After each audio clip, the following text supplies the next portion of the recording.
Waalaikumsalam warahmatullahi wabarakatuh. Alhamdulillah rabbil alamin. Allahumma shalli wa sallim ala sayyidina.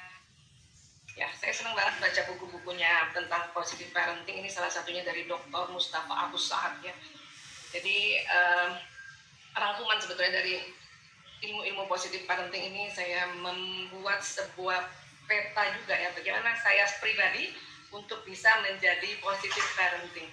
Supaya apa? Supaya family-nya tuh happy, gembira ya.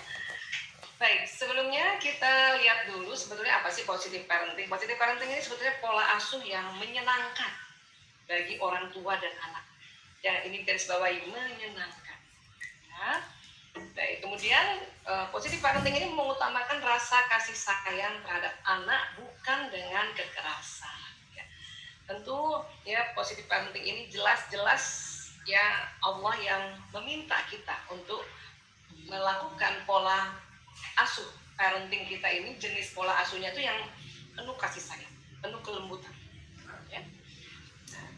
Nah, dasarnya ini surat Ali Imran ayat 159 ya. Bismillahirrahmanirrahim.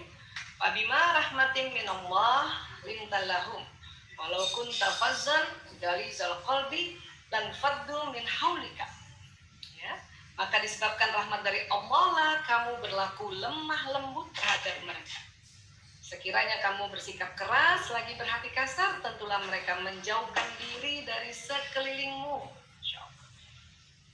Wah, istri saya sudah lembut, tapi itu anak masih songong. Ini Allah juga ajarkan kita di sini ya. Fa'fu anhum wastaghfir lahum. Ya, karena itu maafkanlah mereka, mohonkan ampun bagi mereka.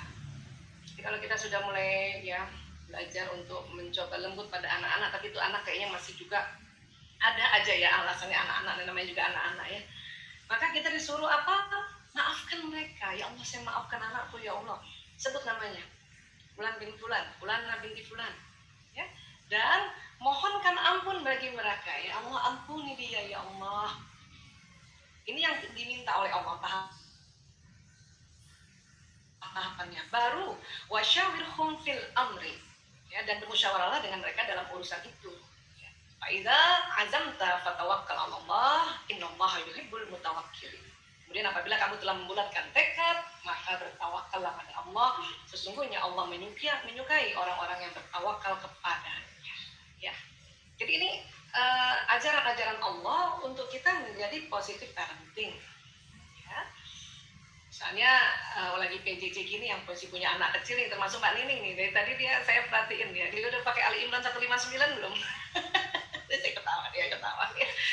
Dia dampingi anak pertamanya belajar, saya liatin dari jauh ya. Jadi kalau kita mau mendampingi anak-anak, pakai ini Ali Imran 159 ya. Dan ingat, lemah lembut kita orang tua terhadap anak itu karena rahmatnya Allah. Makanya harus minta, ya Allah mohon lemah lembut, ya Allah mohon lemah lembut. Ngapain Bu Aisyah susah-susah lemah lembut, itu kan anak kita sendiri. Nah gitu ya, ada orang yang kayak gitu tuh ya. Di sini Allah ajarkan kita, sekiranya kamu bersikap keras, lagi berhati kasar, mereka menjauh darimu. Nah, ini bahaya nih, menjauh. Apalagi sekarang, kalau menjauh anak-anak selalu keluar rumah, aduh, itu virus COVID menanti. Ya. Apalagi sih sebetulnya sebelum pandemi ini, apa yang bahaya menjauh? Itu tadi, bandar narkoba, mafia LGBT, tawuran, judi, pornografi, porno aksi. Kenapa? Karena anak menjauh. Tapi terkadang ternyata setelah saya pikir-pikir, walaupun kadang di rumah, kadang anak juga menjauh, walaupun fisiknya di rumah. Dia menjauh, kenapa? Karena orang tuanya keras dan berhati kasar. Ini wanti-wanti saya ingatkan diri saya untuk ingat selalu Ali Imran 159. Ya, ulang-ulang. Itu kayak kita udah lembut, ya tadi Mbak Nining udah lembut kasih tahu anaknya, ayo nak kerjain dulu ini tugasnya gitu. Tapi biasa anak-anak songong. Ada aja tidak mau tes ibunya rupanya ya, bawah sadarnya, atau entah kenapa anak-anak kadang-kadang capek lah, bosan dan sebagainya ya. Nah, maka untuk itu di dalam hati kita bilang, ya Allah saya maafkan anakku ini ya Allah, karena anaknya banyak sebut namanya ya. Kemudian mohonkan ampun, ya Allah ampuni dia ya Allah, ampuni dia ya Allah. Baru ajak musyawarah, baru kita ajak ya, ayo nak kita kerjakan ini nak. Kamu capek ya, kamu ngantuk ya, kamu kesel ya. Nah itu di musyawarah, tapi kita maafkan dulu dia dan mohonkan ampun dulu dia, baru ajak musyawarah.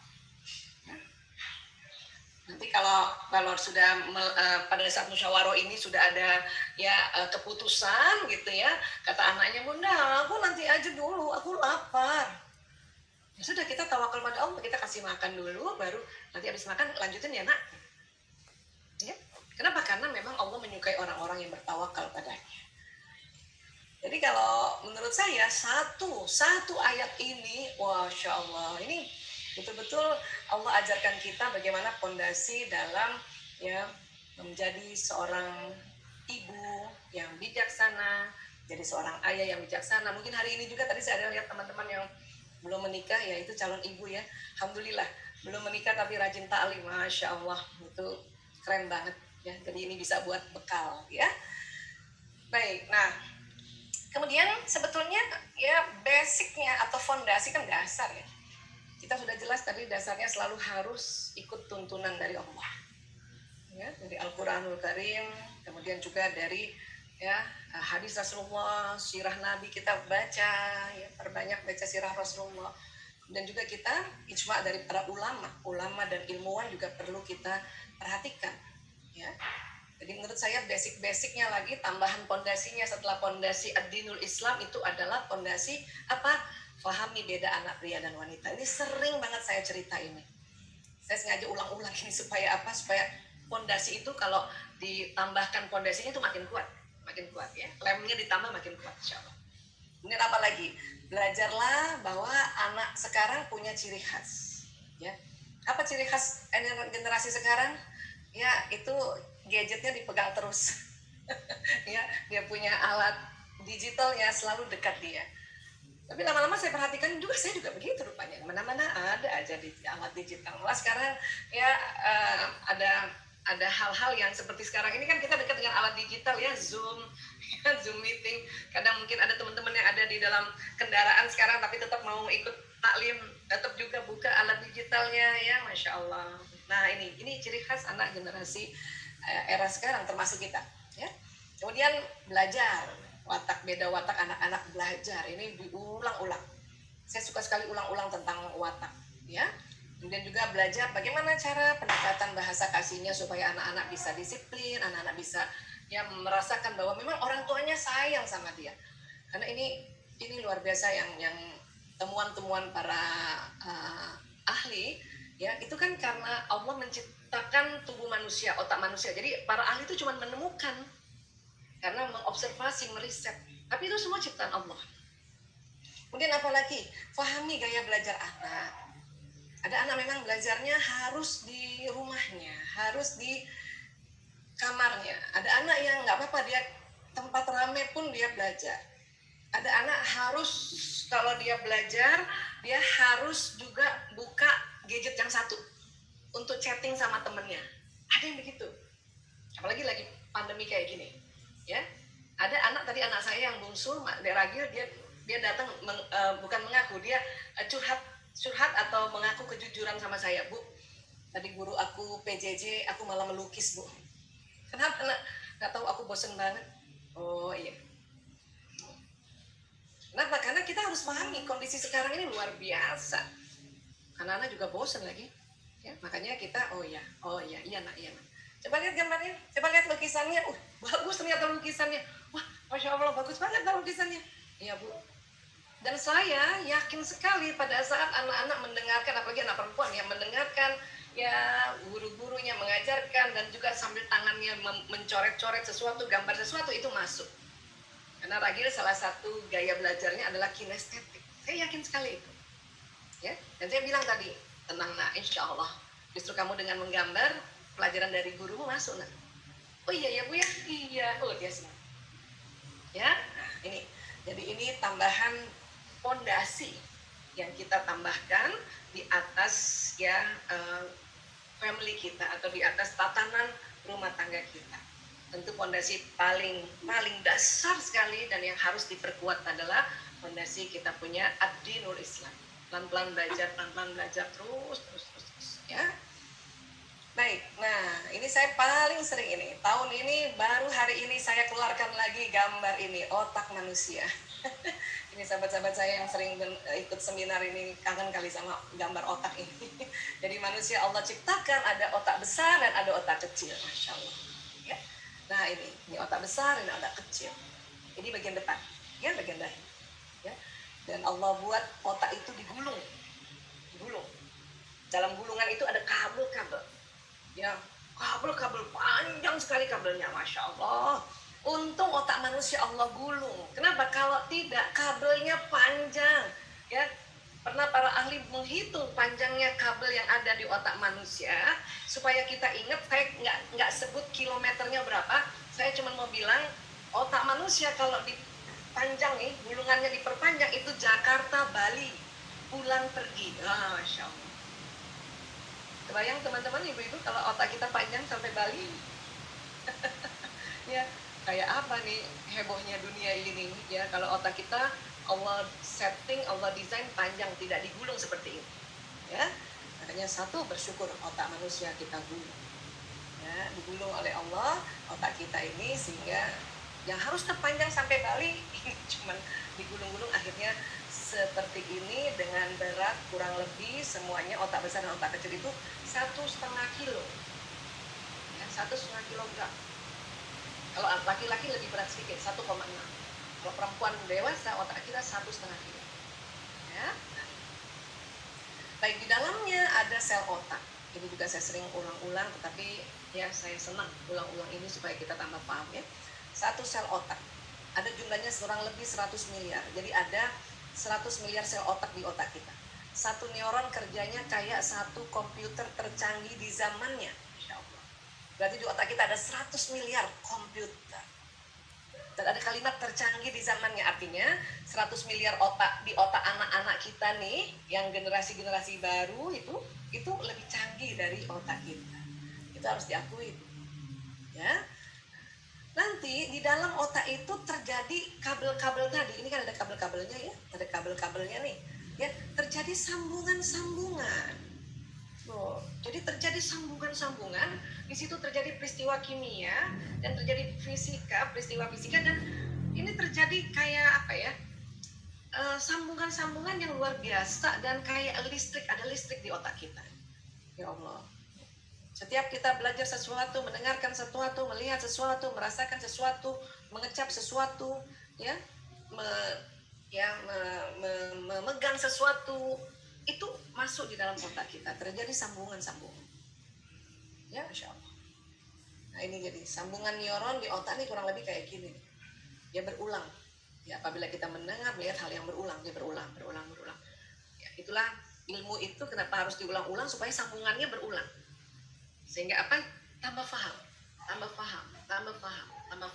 Ya, nah ini terjadi seperti ini. Makanya kan kalau doa mau belajar kan Robbi zidni ilman warzuqni fahman. Ya Allah, tambahilah ilmuku dan tinggikanlah pemahamanku. Ya. Ini.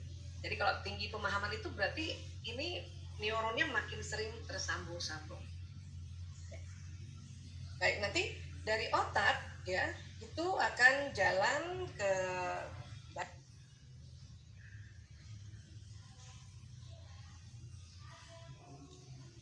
satu dua dengar. Dari otak akan turun serabut-serabut saraf seluruh tubuh itu lewat tulang belakang, ini namanya nervous system. Ya, nanti dari tulang belakang akan keluar serabut-serabut saraf ke seluruh tubuh. Ya, ini seperti ini ya, itu seluruh tubuh, Masya Allah, sampai ujung jari kaki dan sebagainya, bahkan sampai di wajah kita juga, sampai juga dalam organ-organ di dalam tubuh kita ya, Masya Allah. Nah ini kurang lebih kayak gini ya. Nah sistem saraf ini saya juga sering bilang bahwa kalau dianalogikan kerjanya kayak kabel listrik.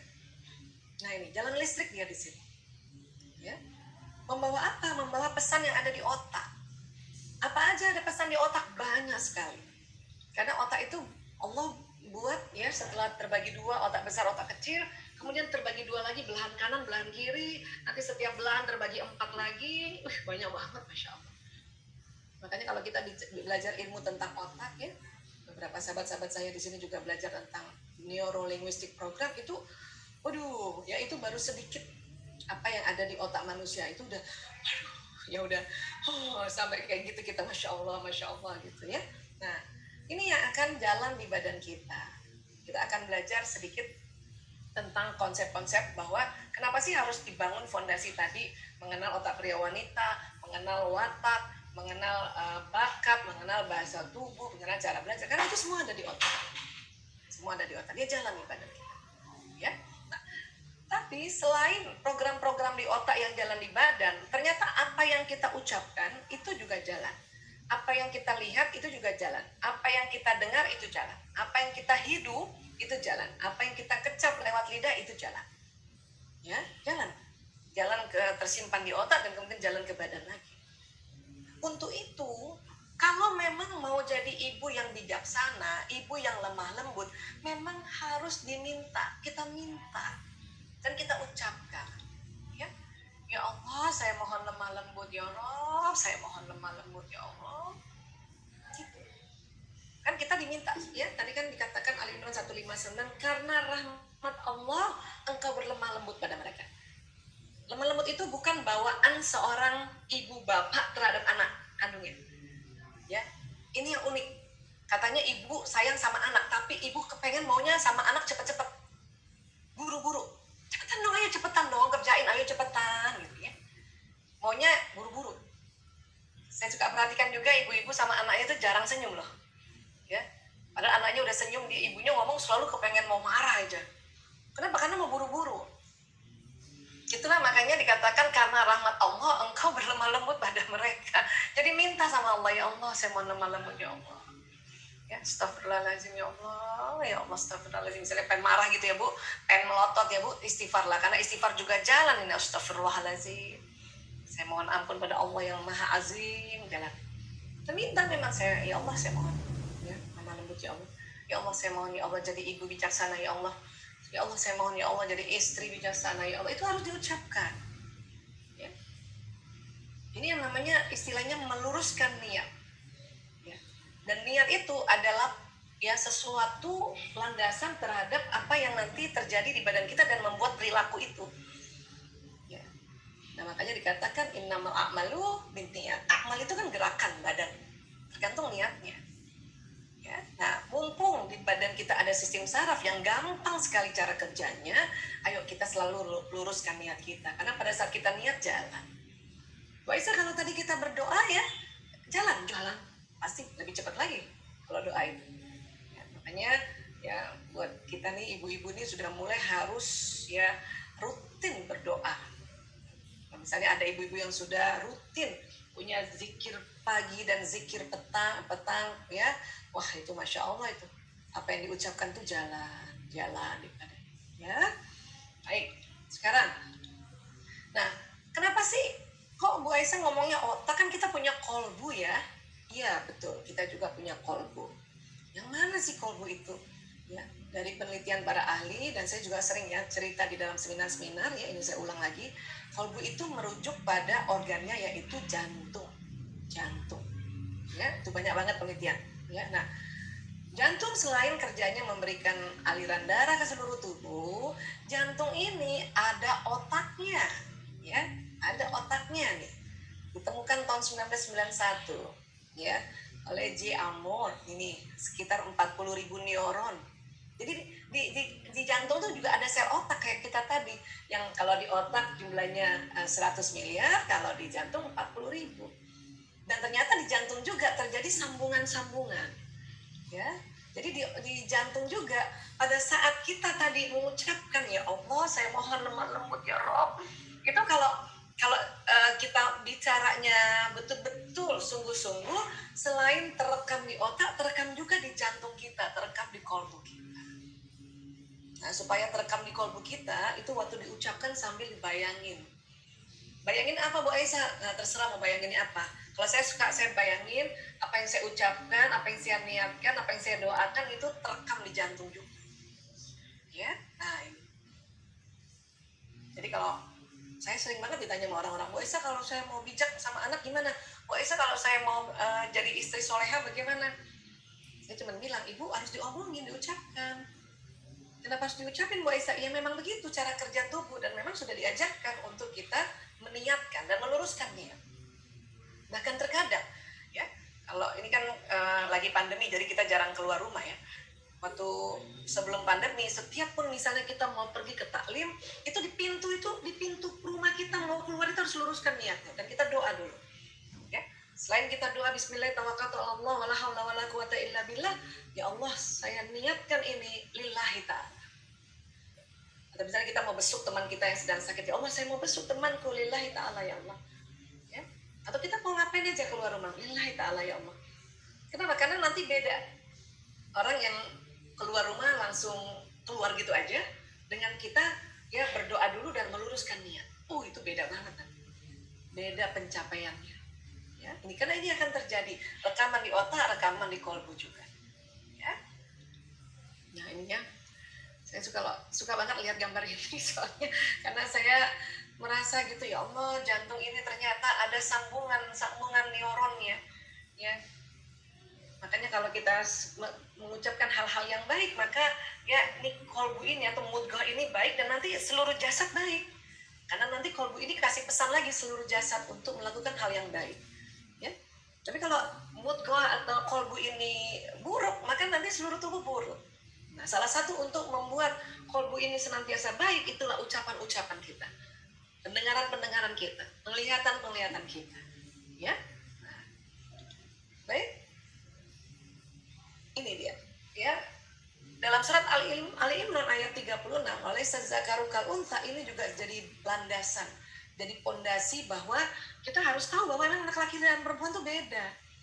Ya, mungkin sahabat-sahabat teman-teman juga sudah pernah dengar berita ini, tapi saya mau ulang sedikit ya, supaya apa kan ini namanya pondasi tuh kayak gini. Jelas, ya.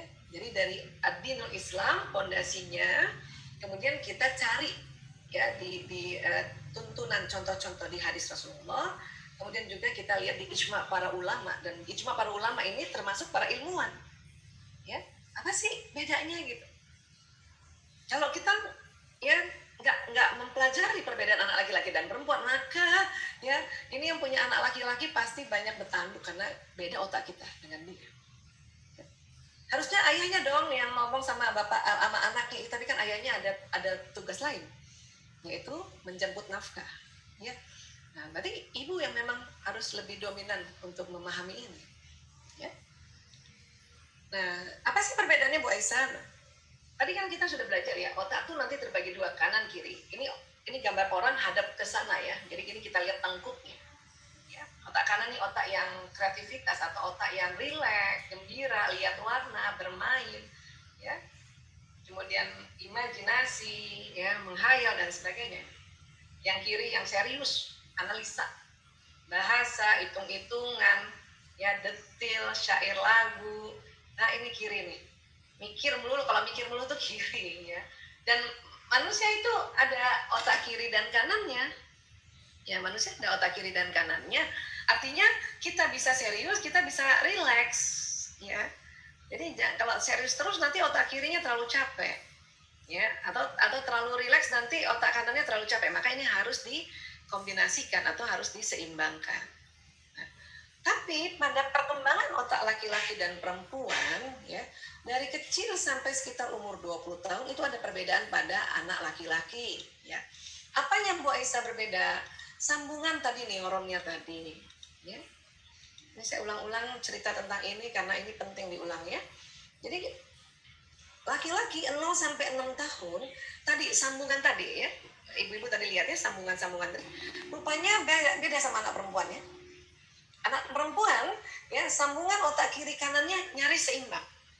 Artinya anak perempuan ya dari kecil itu sudah bisa analisa, sudah bisa santai juga, sudah bisa kreatif juga. Tapi anak laki-laki itu kanannya yang lebih dominan sambungannya, kanannya. Dan kita lihat tadi kanan itu kan otak yang rileks, otak bermain, otak imajinasi, otak menghayal.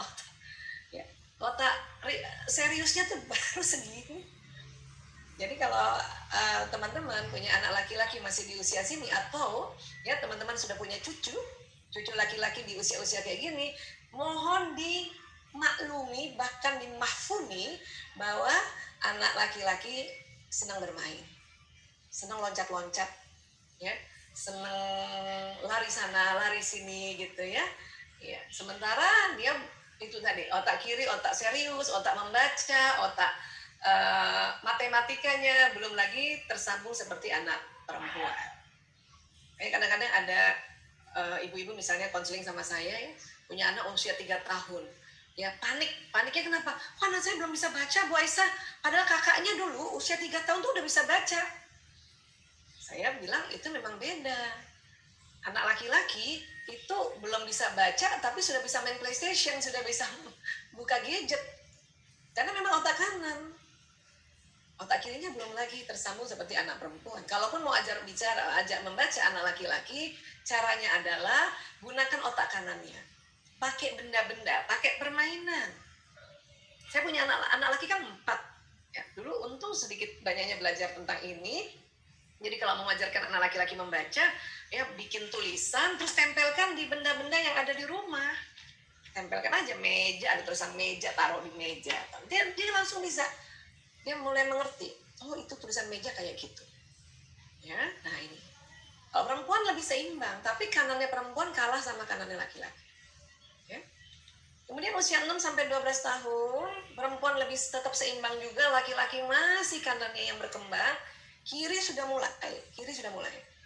Sudah mulai, ya, tapi tadi ya tetap kanannya lebih dominan. Makanya ada penelitian mengatakan kalau anak laki-laki mau masuk SD, terutama dengan kurikulum SD kayak sekarang di Indonesia, itu lebih aman umur 7 tahun. Ya, 7 tahun. Kalau anak perempuan 6 tahun dulu sudah bisa karena dia punya otak sudah tersambung. Laki-laki minimal 7 tahun. Kalau mau anak lakinya nggak kesulitan mengerjakan PR. Ya. Saya setelah mengerti tentang otak pria wanita, makanya waktu anak ketiga dan keempat saya itu, karena saya lihat pelajaran SD sudah lebih kompleks lagi, sudah ada banyak sekali pelajaran yang untuk menganalisa pakai otak kiri, maka waktu anak saya lulus TK yang keempat ya, dia lulus TK 5,5 tahun, karena belum cukup umurnya ke SD, maka saya tahan untuk dia tidak masuk SD. Ini teman-teman yang lain, ada juga anak laki yang lain umur 6 tahun dimasukkan ke SD, saya tahan sampai dia 7 tahun lebih. Supaya apa? Supaya pada saat dia masuk SD dengan kurikulum yang banyak sekali menggunakan otak kiri, dia sudah lebih mudah. Dan betul, saya tidak sulit untuk mendampingi Ananda belajar. Ini yang waktu itu ya untung juga ya. Kalau waktu anak pertama kedua saya karena kurikulum SD tidak sekompleks sekarang, jadi ya 6 tahun mereka masuk. Tapi pas udah mulai dari Mas Kakung, Mas Galer itu 7 tahun ke atas, 7 tahun lebih malah. Ya, 7 tahun lebih. Nah ini. Kemudian mulai 12 sampai 18, perempuan tetap kiri kanannya seimbang, laki-laki masih kanannya yang dominan, Masya Allah. Maka para bunda jangan heran kalau anak laki senang main terus ya. Makanya coba deh supaya kita nggak stres, karena memang otak kita berbeda. Coba mulai masukkan dalam prinsip di otak kita bahwa laki-laki itu pada saat dia bermain itu dia belajar. Kok gitu Bu Aisyah? Saya bisa paham kalau ibu-ibu bilang kok gitu ya, karena otak kita nggak begitu. Ya, coba mulai. Oh, jadi setiap anak laki-laki lagi bermain bilang oh dia lagi belajar. Belajar apa ya? Belajar dalam permainan itu lah. Belajar mengatur strategi, belajar bagaimana untuk kreatif, belajar bagaimana untuk problem solving dalam permainan itu. Masukkan di situ. Kenapa? Karena ya dengan pikiran yang baik, seorang ibu memikirkan hal itu menjadi baik, itu namanya positive parenting. Melihat hal itu baik aja lah. Ya. Karena kalau kita bertahan dengan otak kita yang seperti ini, maka nggak nanti anak laki tuh ya kita ngelihat salah melulu. Kasian kan? Ya. Itulah makanya anak laki yang banyak masalah itu anak laki. Karena dari kecil kita melihat dengan otak kita sebagai ibunya, sebagai perempuan, salah terus dia. Salah terus. Pasien-pasien kami yang narkoba itu ya 80-90% laki-laki. Korban LGBT juga ya 80-90% laki-laki. Tawuran, pornografi itu laki-laki. Kenapa? Karena anak laki-laki sejak kecil sering terzolimi. Oleh siapa? Oleh kita ibunya. kalau kita tidak paham tentang perkembangan otaknya. Ya. Kemudian kapan laki-laki nanti seimbang antara otak kiri kanannya? Setelah 18 tahun, di atas 18 tahun. Ya, bahkan ada yang 20 tahun baru dia seimbang antara kiri kanannya. Ya. Nih. Makanya perhatikan anak laki-laki waktu kuliah itu keren banget. Barangkali ada teman-teman yang anaknya sudah kuliah, coba lihat perkembangannya. Kan beda ya. Buat teman-teman yang anak laki-lakinya masih di TK, sabar waktu dia kuliah ya Bu. Yang namanya sabar itu bukan didiamkan, tetapi difahami. Ya dipahami. Ya. Kita bantu perkembangan otak kirinya lewat otak kanannya. Makanya anak laki-laki senang sekali belajar sambil ya dia membaca cerita atau dibikinkan permainan ya. Kalau mengaji bagaimana Bu Aisyah? Ini yang luar biasanya, mengaji itu ya, baca Quran itu otak kanan. Makanya kalau kita lihat seperti ini berarti kan perempuan bisa, laki-laki bisa, apalagi anak laki. Asal ingat pada saat dia diajarkan baca Quran ya, Qurannya kita kasih warna. Makanya sekarang alhamdulillah ya, Quran itu berwarna, terutama pada tajwidnya ya, idgham bigunna, idgham bilaguna, iqlab dan sebagainya, ishar itu berwarna-warna, itu anak-anak senang, terutama anak laki-laki ya. Apalagi diajarkan dan kemudian dibacakan juga terjemahannya dan mereka bisa membayangkan dengan otak kanannya, oh kayak gini tuh maksudnya, oh kayak ya. Dan itu juga makanya waktu menghafalkan membaca Quran itu pakai irama ya. A'udzubillahi minasyaitonirrajim. Itu supaya apa? Otak kanannya terstimulasi. Itu makanya jadi ingat ya. Dan buat anak-anak juga kadang-kadang banyak sekali pelajaran dibawakan atau dibuatkan lagu. Kenapa? Karena lagu itu ya, musik itu iramanya itu otak kanan. Syair itu otak kiri. Anak perempuan kalau masih kecil kayak gini dia lebih cepat hafal syairnya dan iramanya. Kalau laki-laki iramanya doang dia hafal, syairnya kacau balau. Tapi paling tidak stimulasi otak kanan lewat irama tadi ya, itu menstimulasi otak kreativitas. Ini saja kalau kita sudah mulai tahu ya, baru tahu aja tuh udah bikin tenang seorang ibu. Kemudian kalau kita ulang-ulang, tadi kita paham, oh kayak gini tuh. Oh kayak gitu. Ya. Dan pada saat kita melihat bahwa memang Allah mendesain laki-laki dengan perkembangan otak yang berbeda, kita malah apa ya, menerima dengan ya Allah ya, ternyata Engkau menciptakan otak laki-laki berbeda. Ya. Masih banyak sekali perbedaan-perbedaan otak pria, nanti teman-teman bisa searching atau belajar di momen yang lain ya. Baik, nah kemudian watak juga ya. Ini jelas di Al-Isra ya, ayat 84. Bismillahirrahmanirrahim. Qul kullu ya'malu ala syakilati farabbukum a'lamu biman huwa ahda sabila. Ya. Katakanlah Muhammad, setiap orang berbuat sesuai dengan pembawaannya masing-masing. Maka Tuhanmu lebih mengetahui siapa yang lebih benar jalannya. Artinya di sini Allah memberitahu pada kita semua ya, bahwa orang tuh masing-masing Allah sudah berikan pembawaan, baik watak, bakat, gaya belajar, otak pria wanita tadi, ya kan? Kemudian dia punya bahasa kasihnya itu karena bawaan masing-masing. Tidak ada yang jelek, semua bagus watak itu. Ya. Makanya di sini dikatakan Allah ya, maka Tuhanmu lebih mengetahui siapa yang lebih benar jalannya. Jadi kita tidak boleh menghina jenis-jenis watak yang lain. Kalau lihat anak kita yang introvert, kitanya yang ekstrovert, kita nggak boleh menghina dia. Ya, yang justru adalah kita tahu dia, memahami, dan makanya kita beradaptasi. Itu yang penting. Ya. Baik, ada pun watak. Sebetulnya teori watak ini banyak sekali dan saya sering ulang-ulang juga. Tetapi kali ini mungkin saya bahas secara garis besar saja ya. Watak garis besarnya itu ada 3. Ya. Jadi watak ini ada di daerah lobus parietalis di sini. Ya. Nanti isi watak ini ada kekuatan kelemahan. Ya. Di dalam surat Asy-Syams ayat 8-9 Allah mengilhamkan jiwa itu jalan kefasikan dan ketakwaan. Itulah kata para ahli itu ada kekuatan dan kelemahan di sini. Dia jalan di badan sehingga membuat perilaku. Jadi orang itu kalau wataknya ekstrovert dia perilakunya ekstrovert gitu. Kalau wataknya introvert perilakunya introvert. Kenapa kita bisa mendeteksi nanti watak seseorang atau watak diri kita? Karena pesan di otak ini jalan di badan. Jalan di badan. Makanya nanti akan membentuk mimik wajah, sudut mata, sudut bibir, gaya gestur dia berjalan, ya, cara duduk, cara tersenyum, cara mengangkat tangan, itu tergantung ya dari pesan yang Allah ya simpan di dalam otak ini, ya, yang dikenal dengan istilah watak. Watak. Kalau belajar ilmu NLP, karena saya lihat banyak teman-teman sejawat NLP di sini, ya, ini disebut meta program, ya, di sini, karena dia terbentuk, ya. Watak bisa berubah nggak, Bu Aisyah? Ya, watak tetap ada di otak, dia nggak bisa berubah, tapi bisa dibentuk. Dengan apa? Dengan pengetahuan-pengetahuan, pengalaman-pengalaman, nasihat-nasihat.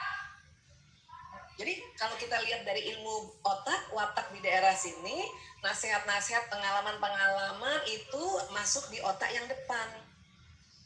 Sehingga pada satu waktu nanti, kalau kita rajin belajar, maka kita merasa, oh saya kok ada 4 jenis watak itu ya, oh kok saya juga ada ekstrovertnya, introvertnya, ambivertnya ya, gitu. Itu yang besarnya ya. Nanti kan terbagi 4, biasanya 4 besar. Ada watak gembira, ada watak yang bikin sempurna, ada watak yang selalu berhasrat sempurna, ada yang selalu berhasrat damai, ada yang selalu berhasrat mengatur. Nah itu. Ini karena ada di otak, dia jalan. Sebisanya dari kecil kita sudah bisa deteksi, oh ini anakku wataknya ini. Oh anakku yang nomor 2 wataknya ini. Oh anakku nomor 3. Itu akan membuat seorang ibu terutama ya, kita kalau bicara orang tua oke, tapi kan memang lebih banyak ibu, karena ibu di otak ibu tuh ada program tarbiyah, ya, belajar dan mengajarkan, ya. Nah itu harus mulai mendeteksi watak anaknya apa, watak anak keduanya apa, anak ketiga, bahkan mendeteksi juga watak pasangannya, watak ibu mertuanya juga, deteksi aja Bu, ya, itu mudah kok dan sekarang ada ilmunya, ya. Baik, nah 3 watak dasar, introvert, ambivert, ekstrovert. Ya, ambivertnya apa sih Bu Aisyah? Dia separuh introvert, separuh ekstrovert. Ini ambivert ini biasanya watak yang karena ekstrovert introvert dia kadang-kadang nggak stabil. Ini stabil, introvert ini stabil, ekstrovert stabil. Ambivert ini suka mut-mutan. Ya. Nah, bagaimana sih mendeteksinya? Ya, kita deteksi ya. Ya. Apakah teman-teman atau ibu-ibu orang yang introvert, coba ya? Apa sih orang introvert? Lebih memilih ada di tempat sepi. Dalam 7 hari, orang introvert itu kalau bisa 7 harinya di tempat yang sepi, kalau bisa, ya, maunya sih gitu. Tapi karena harus bersosialisasi, ya mungkin ada dalam 7 hari, 6 hari karena pandemi ya, karena pandemi. Coba kalau nggak pandemi, mungkin dalam 7 hari, 5 hari di tempat sepi, 2 hari baru dia mau keluar, ya. Nah, itu introvert. Nah, kalau ekstrovert ini kecenderungannya lebih semangat ketemu orang baru, berarti itu ada ekstrovertnya tuh, ya. Nah ini yang kasihan ini, biasanya pada saat pandemi orang-orang ekstrovert ini yang susah banget ketemu orang baru sekarang ya. Walaupun mungkin sebetulnya kita siasati ketemu orang baru dengan teknik Zoom ini kan. Makanya kenapa saya suka sekali kalau seminar, saya lihat dulu wajahnya teman-teman, namanya, dan saya lebih senang kalau orang-orang buka kameranya. Di awal-awal misalnya ya, kalau sekarang lagi presentasi mau tutup silakan, nggak apa-apa. Tapi di awal-awal saya suka sekali. Kenapa? Karena saya mau ketemu orang baru, kalau ada, atau teman-teman yang sudah sempat kita ketemu, kenalan, saya lihat lagi. Karena di situ terjalin silaturahimnya sekarang. Ya. Makanya kalau ada seminar off cam dari awal sampai terakhir tanpa ada alasan yang jelas karena males aja, itu kurang silaturahimnya itu. Ya, ini yang pentingnya kamera dinyalakan paling nggak di awal sama terakhir, karena kita akan bisa saling lihat, ya, saling memberikan kasih sayang. Di situ turun rahmat Allah. Ya. Saya pun kalau misalnya ikut apa-apa itu berusaha di awal dan di akhir buka kamera sebisanya, ya. Kenapa? Karena disitulah terjadi silaturahim gaya baru, new normal. Ya. Ini ekstrovert ya. Nah, ada yang ambivert gimana? Ambivert itu tergantung sikon. Kadang dia mau tempat sepi, kadang mau ketemu orang baru. Jadi kalau ambivert ini dalam seminggu ya mungkin 3 hari atau 4-3-3-4. Kalau ekstrovert ini ya dalam 7 hari kepengennya sih ketemu orang barunya 7 hari itu. Ya. Tapi karena pandemi nggak bisa, 7 harinya di rumah terus. Makanya kita cara new normalnya adalah dengan menjalin silaturahim lewat teknologi, ya. Kemudian apa lagi? Introvert itu lebih produktif di tempat tertutup. Makanya kalau kita yang introvert ini pas pandemi kayak gini kita selalu di rumah itu seneng banget. Termasuk anak-anak yang introvert itu cocok banget PJJ. Ya, anak saya yang ketiga, seneng banget pakai Zoom pelajarannya Zoom. Dia lebih produktif. Ya, tentu saya membantu dia untuk bikin bagus tempat belajarnya, lengkapin tempat belajarnya karena dia sudah kuliah ya, jadi banyak sekali yang harus dikerjakan. Jadi dia seneng banget. Tapi kalau punya watak ekstrovert, orang tua yang ekstrovert ya, atau anak-anak ekstrovert, dia lebih produktif di tempat terbuka. Nah ini yang kasihan ini. Ini yang kasihan. Makanya kalau ada anak-anak yang sudah mulai bosan ya, dan kemudian kita tidak memfasilitasi ya kegiatan-kegiatan di dalam rumah, ini udah mulai bosan ini. Ya, udah mulai bosan. Bagaimana mensiasatinya ya kita ya saya cari tahu ya, ada anak saya tadi saya sempat cerita ya, ada Ragil kan dia ekstrovert banget ya. Jadi bahwa dia tetap mau di rumah dan kemudian dia melukis kah, dia mau rapin tempat tidurnya, kamar tidurnya diganti lagi, kemudian dia tempatnya dari tempat tidur di sini jangan dipindah sini, itu saya biarkan gitu ya. Atau misalnya dia sedang PJJ tadi yang saya ceritakan tadi, dia sambil menggambar atau sambil bikin karya, saya biarkan aja. Kenapa?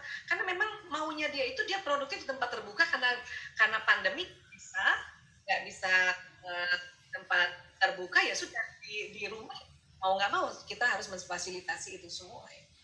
Kalau ambivert ini bisa keduanya. Ini juga kadang-kadang bosen, tapi nggak bosen anak ekstrovert ya. Ibu-ibu juga ada nih, kita ada yang anak orang ekstrovert nih, kalau di rumah terus nggak produktif, makanya keluar gitu ya. Kemudian apa lagi? Introvert, ekstrovert, dan ambivert. Introvert terpulihkan energinya saat sendirian. Jadi anak-anak introvert ini anak-anak yang kalau lagi sendiri malah terpulihkan energinya. Nah, ekstrovert terpulihkan energinya saat beramai-ramai. Ya. Maaf dok, 5 menit lagi ya dok waktunya. Biar nanti tanya jawabnya bisa agak dibilang. Ya, baik. Makasih dok. Sudah dihitung.